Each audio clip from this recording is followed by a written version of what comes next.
आज हम बनाने जा रहे हैं चटपटे क्रिस्पी चिकन पॉकेट्स। हमें बहुत सारे कमेंट्स आते हैं कि मैम ऐसा कुछ बताएं जिसमें ब्रेड या मैदा इस्तेमाल ना हो, तो इसीलिए आज हम बहुत ही बेहतरीन रेसिपी लेकर आए हैं।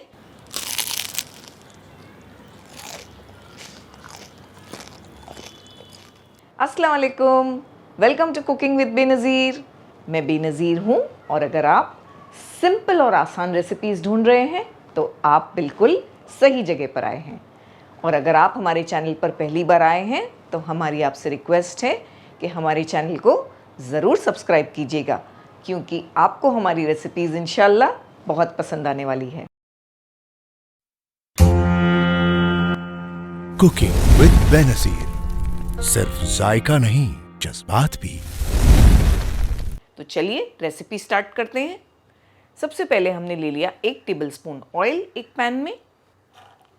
ऑयल को गरम किया, 1 टीस्पून भरकर चॉप किया हुआ लहसुन डालेंगे। लहसुन का कलर जब थोड़ा थोड़ा चेंज होगा इसमें प्याज डाल देंगे। तो 1 मीडियम साइज़ का प्याज यूज़ किया हमने, छोटा छोटा चॉप किया। साथ में 2 हरी मिर्ची भी छोटा छोटा कट करके, ये एडजस्ट की जा सकती है जैसा तीखा आप खाते हैं उस तरह। प्याज का कलर थोड़ा थोड़ा गोल्डन हो गया। 1 टमाटर डाल देंगे हम मीडियम साइज़ का। 1 टीस्पून के आसपास नमक भी डालेंगे। साथ में इसमें डालेंगे कुछ मसाले। तो 1 टीस्पून मिर्ची पाउडर, 1 टीस्पून धनिया पाउडर और 1/4 टीस्पून हल्दी पाउडर मिला दिया हमने।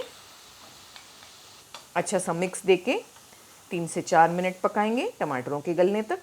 ज़रूरी लगे तो 1 से 2 टीस्पून पानी भी ऐड कर सकते हैं। आप देख सकते हैं टमाटर मसाले अच्छी तरह पक गए हैं। चिकन डाल देंगे। तो यहाँ 200 ग्राम के करीब हमने चिकन यूज़ की है, बॉईल करके श्रेड कर लिया है नमक डालकर। साथ में 2 कलर की कैप्सिकम भी हमने यूज़ की, आधे कप के आसपास। सिर्फ हरी वाली भी इस्तेमाल की जा सकती है। मीडियम फ्लेम पर 1 से 2 मिनट चलाते हुए इतनी चीज़ों को पकाएंगे। फिर हम इसमें डाल देंगे 2 मीडियम साइज़ के आलू, बॉईल करके हमने ग्रेट कर लिया। इसमें आप चाहें तो गाजर डाल सकते हैं कट करके, कैबेज भी डाल सकते हैं। तो ये जब भी हमने शिमला मिर्च डाली तभी आप डाल सकते हैं अपने पसंद की सब्जियां। साथ में हम डालेंगे 1 टीस्पून चाट मसाला और 1/4 टीस्पून ही गरम मसाला पाउडर। बहुत ही चटपटी सी ये फिलिंग बनकर तैयार होने वाली है और यकीन मानिए ये फिलिंग बहुत ही डिलीशियस बनकर तैयार होती है। हम हरी प्याज के पत्ते भी डालेंगे इसमें थोड़े। बिल्कुल लो फ्लेम पर 2 मिनट सारी चीज़ों को हमें अच्छी तरह से मिक्स करना है। 1 टीस्पून के आसपास लेमन जूस भी डालेंगे और इसे हमने बहुत अच्छी तरह मिक्स किया। बिल्कुल आटे की डो की तरह ये मिक्सचर हो जाना चाहिए। बस एक बार ऐसे चलाएंगे, फ्लेम को बंद करेंगे और इसे एक बोल में निकाल लेंगे ताकि ये ठंडा हो। और नेक्स्ट स्टेप पर चलते हैं। उसी पैन को थोड़ा थोड़ा सा साफ़ करेंगे। इसमें हम डालेंगे पानी। तो हम यहाँ 2 कप पानी डालेंगे, 500 ml पानी। यहाँ आप कोई भी मेजरमेंट यूज़ कर सकते हैं। जैसे मान लीजिए आपके पास बोल है तो आप 2 बोल पानी भी यूज़ कर सकते हैं। इसमें ½ टीस्पून नमक डालेंगे, 2 टीस्पून के आसपास ऑयल। फ्लेम को ऑन कर दिया हमने, पानी को बॉईल होने देंगे। जब लगे कि इस तरह थोड़ा थोड़ा बॉईल आ रहा है पानी में, वही पॉइंट पर सूजी डालेंगे 1 कप। तो 2 कप पानी में 1 कप सूजी।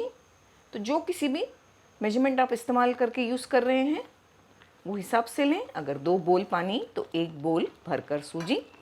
फ्लेम को हमें लो कर देना है और बस इस तरह चलाते हुए सूजी को पकाना है 5 से 6 मिनट तक। ऐसे चलाते रहेंगे। तो यहाँ 5 मिनट हो गए बिल्कुल लो फ्लेम पर पकाते। आप देख सकते हैं सूजी बहुत अच्छी तरह पक भी गई है और इस तरह एक डो के फॉर्म में आ गई है।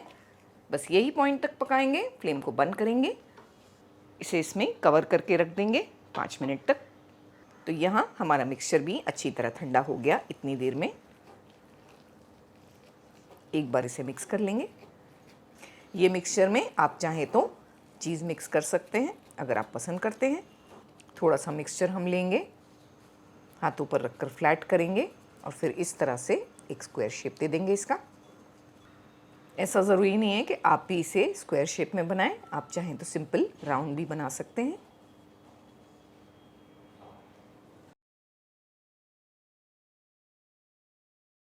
सूजी का मिक्सचर भी ठंडा हो गया है। थोड़ा ऑयल डालेंगे इस मिक्सचर पर, 1 टीस्पून के आसपास, और इसे बहुत अच्छी तरह से स्मूथ करेंगे। इसे मसल कर बहुत ही स्मूथ कर दिया मिक्सचर को हमने।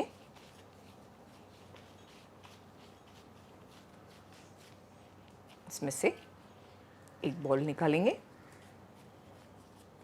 इतना मिक्सचर हमें इसमें लेना है, बड़े नींबू की साइज़ जितना। एक हमने प्लास्टिक ले ली है, इस तरह की पॉलीथीन। आप चाहें तो यहाँ पार्चमेंट पेपर भी इस्तेमाल कर सकते हैं। सेंटर में इधर जो बॉल हमने रेडी किया वो रख देंगे और बस इस तरह हाथों से थोड़ा थोड़ा इसे स्प्रेड करेंगे। ज़्यादा हमें साइड्स पर स्प्रेड करना है। ये बहुत ही आसान तरीका है, हमें बेलने की ज़रूरत नहीं है इस डो को। तो इस तरह जैसे हम पूरी बनाते हैं, बस वो साइज़ का हमें इसे बनाकर तैयार करना है। हाथों से ये इजीली स्प्रेड हो जाता है। सेंटर में जो टिक्की हमने बनाई उसे रख देना है और ऐसे कवर करेंगे। फिर ये वाली साइड से भी कवर करेंगे, नीचे से भी ऐसे। कहीं से भी हमें इसे खुला नहीं रखना है, नहीं तो ऑयल में जाकर फिलिंग बाहर आ जाएगी। हल्के हल्के हाथों से ऐसे प्रेस करेंगे तो ये चिपक जाएंगे। ये बिल्कुल रेडी हो गए। चाहे तो एयर फ्राई करें, चाहे तो ओवन में बनाएं, चाहे तो फ्राई करें।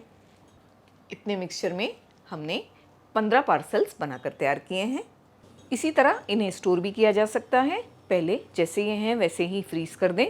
3 से 4 घंटों बाद जब ये हार्ड हो जाएंगे तो मन चाहे जिपलॉक बैग में या एयरटाइट कंटेनर में स्टोर कर सकते हैं। 1 महीने तक भी ये फ्रीज़र में ख़राब नहीं होते।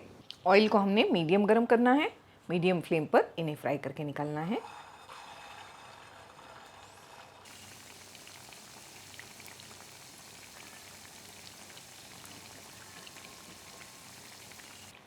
तो यहाँ 3 से 4 मिनट हुए हैं एक साइड पर। मीडियम फ्लेम पे हम इन्हें पलटाएंगे। अच्छा सा गोल्डन प्यारा कलर आ गया है। ये साइड पर भी 3 से 4 मिनट फ्राई करके निकाल लेंगे।